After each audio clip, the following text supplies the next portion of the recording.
नमस्कार, स्वागत है आपका। एनडीटीवी देख रहे हैं आप। मैं हूं आपके साथ ऋतु सिंह अवचल। सिटी सेंटर की शुरुआत करते हैं। छत्तीसगढ़ के वित्त मंत्री ओपी चौधरी वित्तीय वर्ष 2025-26 का बजट उन्होंने पेश किया। बजट पर सभी की निगाहें टिकी हुई थी। वित्त मंत्री ने 1,65,000 करोड़ रुपए का अनुमानित बजट पेश किया है, जिसमें गुड गवर्नेंस, एक्सीलेटिंग इंफ्रास्ट्रक्चर, टेक्नोलॉजी और इंडस्ट्रियल ग्रोथ पर फोकस किया गया है। और देखिए, आपको यह भी बता दें, केंद्रीय राज्य मंत्री तोखन साहू ने छत्तीसगढ़ के बजट को शानदार बताया। तोखन साहू ने कहा कि बजट सभी वर्गों को ध्यान में रखकर बनाया गया है। तोखन साहू से बातचीत की संवाददाता नीलेश त्रिपाठी ने। तोखन साहू केंद्रीय राज्य मंत्री हैं और बजट पर इनकी प्रतिक्रिया लेते हैं। छत्तीसगढ़ का बजट पेश हुआ, पूरे समय आप सुन रहे थे, क्या खास लग रहा है? आप अभी केंद्र के बजट में भी शामिल होकर हैं और छत्तीसगढ़ का बजट एक शानदार बजट है। जिस प्रकार माननीय मोदी जी की सरकार के द्वारा बजट किया गया, ज्ञान पर आधारित बजट, अब इस ज्ञान के साथ साथ प्रगति को छत्तीसगढ़ के बजट में दर्शाया गया है। इस बजट में सबके लिए, सभी वर्गों के हितों को ध्यान में रख करके बजट बनाया गया है।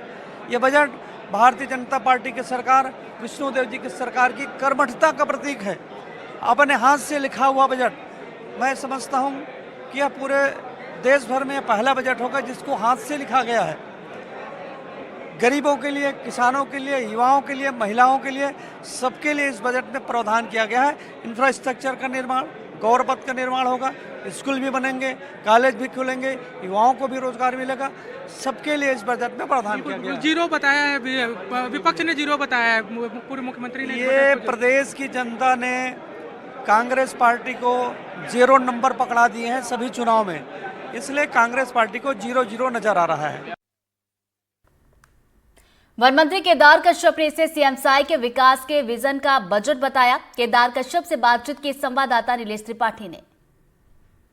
बजट पेश हो गया आप लोग की, इस सरकार का दूसरा बजट, किस तरह से देख रहे हैं? गति का आप लोग कॉन्सेप्ट दिए हैं, किस तरह से इसको देख रहे हैं? 1,65,000 से ऊपर का ये बजट का प्रावधान किया गया है और निश्चित तौर से ये बजट हमारे छत्तीसगढ़ को और माननीय मुख्यमंत्री जी के मंशा का अनुरूप, जो उन्होंने पिछली बार ज्ञान का को यहाँ पर आधार मान करके गरीब, अन्नदाता, युवा और नारी को फोकस किया था, उसके तहत में हम आने वाले समय में छत्तीसगढ़ को कैसे गति प्रदान करें।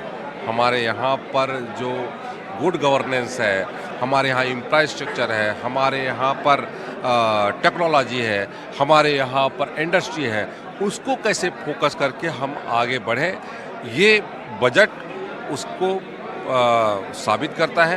हम प्रदेश के यशस्वी मुख्यमंत्री श्री विष्णुदेव साई जी को हम बधाई देते हैं। हमारे युवा और ऊर्जावान हमारे वित्त मंत्री जी, उनको भी हम बधाई देते हैं, जिनके कुशल नेतृत्व में लगातार कई सारे नई योजनाएं भी आप लोग ला रहे हैं और बहुत बस्तर सारी के लिए खासकर फोकस है। बहुत सारे बस्तर का और सरगुजा उन वनांचल क्षेत्रों का जिस तरीके से इस बजट में प्रोविजन किया गया है, शिक्षा, स्वास्थ्य, अधोस्तराचना में, कनेक्टिविटी में, हर क्षेत्र में इस बजट में बहुत सारे प्रावधान रखा गया है। उसके लिए हम अपने प्रदेश के यशस्वी मुख्यमंत्री जी को धन्यवाद देते हैं। आप लोग गति का कॉन्सेप्ट दिए हैं और विपक्ष इसे दुर्गति वाला बजट बता रहा है। जिन लोगों ने पिछले 5 वर्षों में दुर्गति करके हमारे पूरे प्रदेश को रखा था, आज उनकी दुर्गति जनता कर रही है। मुझे उस पर कुछ नहीं कहना। छत्तीसगढ़ के स्वास्थ्य मंत्री श्याम बिहारी जायसवाल ने इसे छत्तीसगढ़ के विकास का बजट बताया। श्याम बिहारी ने कहा कि बजट में सभी वर्गों का ध्यान रखा गया। स्वास्थ्य मंत्री से बातचीत की संवाददाता जुल्फिकार अली ने। क्या कहेंगे बजट को लेकर आप? आज का बजट जबरदस्त था छत्तीसगढ़ के विकास के लिए, छत्तीसगढ़ के भावनाओं का, छत्तीसगढ़ के लोगों के आस्था का ये बजट था और आप देख सकते होंगे कि सभी वर्गों को छूने का ये बजट था और छत्तीसगढ़ की विकास का बुनियाद का ये छत्तीसगढ़ का ये बजट था। स्वास्थ्य विभाग की किस तरीके से तस्वीर आपने देखा होगा, 12 के 12 nursing college, 6 physiotherapy college, mental college, 1 medical college. मुझे लगता है कि अभी तक आज़ादी के बाद के इतिहास में इतनी बड़ी संख्या में हेल्थ के क्षेत्र में कभी भी इतना बड़ा योगदान, इतना बड़ा छत्तीसगढ़ के लिए जो तोहफा है, कभी नहीं होगा। माननीय मुख्यमंत्री जी को, माननीय वित्त मंत्री जी को इसके लिए बहुत बहुत हृदय से धन्यवाद और आभार करते हैं।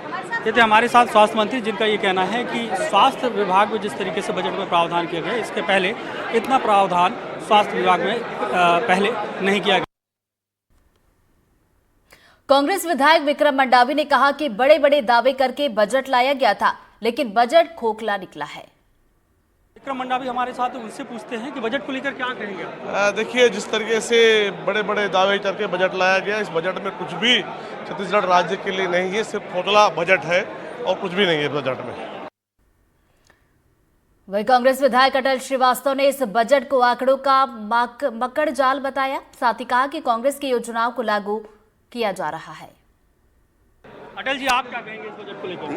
आंकड़ों का मकड़ जाल है। जो विजन 2047 की बात कर रहे थे वो कहीं नहीं दिख रहा है। पुरानी सरकार की योजनाओं का, चाहे भूमिहीन किसानों को देने की बात हो, चाहे वो तेंदुपत्ता संग्राहक को देने की बात, घुमा फिरा के वही कर रहे हैं जो कांग्रेस की योजनाएं थी, उसी को इम्प्लीमेंट कर रहे हैं और कोई नई योजना नहीं है। मुझे लगता है कि केवल आंकड़ों का मकड़ जाल है। विजन 2047 कहीं नहीं दिखता है। बढ़ते आगे, रील बनाकर पैसे कमाने और पॉपुलर होने का चलन इन दिनों बढ़ गया है। लोग अपनी प्रसिद्धि के लिए सामाजिक मर्यादाओं को भी ताक पर रखने से गुरेज नहीं कर रहे। ताजा मामला शिवपुरी के कोलारस अनुभाग का है, जहां के स्वास्थ्य महकमे में ड्रेसर के रूप में तैनात मनीष नाजगढ़ ने एक वीडियो बनाकर सोशल मीडिया पर अपलोड किया। वीडियो में आप देख सकते हैं कि स्वास्थ्य विभाग के मेडिसिन रूम में कर्मचारी बाकायदा शराब की बोतल सिर पर रखकर झूम रहा है। साथ ही पैक पर पैक मारकर चुस्की चुस्की गाने पत्थे रख भी रहा है। इस मामले को संज्ञान में लिया गया और संज्ञान में आने के बाद पूरे स्वास्थ्य महकमे में हड़कंप मच गया। हालांकि इस मामले पर कोई भी अधिकारी बोलने से बच रहा है। अब कर्मचारी के इस वीडियो से लोग स्वास्थ्य विभाग पर सवाल खड़े कर रहे हैं। कर्मचारी ने अपनी इस हरकत के लिए माफी मांगी है। जिला स्वास्थ्य अधिकारी संजय रिगेश्वर का कहना है कि उनके संज्ञान में यह मामला आया है। पूरे मामले की जांच जारी है। दोषी पाए जाने पर कार्रवाई की जाएगी।